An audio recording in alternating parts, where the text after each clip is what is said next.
Hi everyone, Mark from Go Fast Hobbies and Raceway. Here with you today. We're going to go over the Team GFRP Assailant 24 rubber tire late model Midwest mod. So we're going to open the box up, see what kind of goodies you guys get inside of it. So let's get started.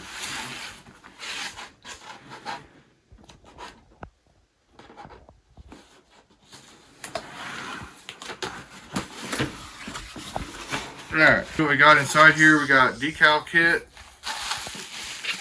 packing, pull out bag A here and look at it.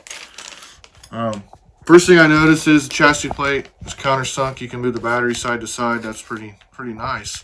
Comes with, it looks like a dual bell crank setup.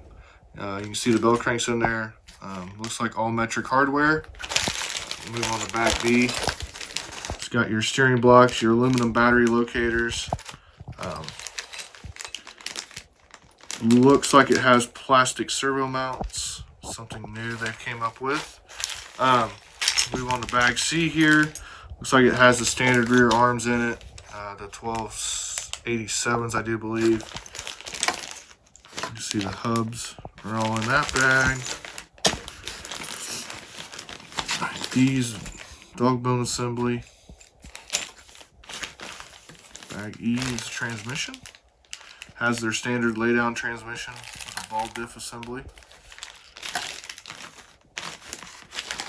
Bag F is the shocks. Does appear that it has the new shock shafts, shock pistons. It appears it has those.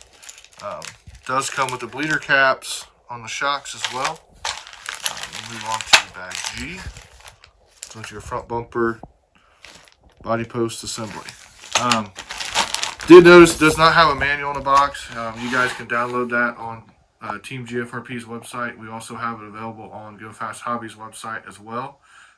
We have the car kits available with bodies on our website. If you need a body, a real deal or a Desperado body, we do have those available. So just to let you guys know what you guys get, show you guys what you get, and that's all I got. Hope you enjoy. Have a good day.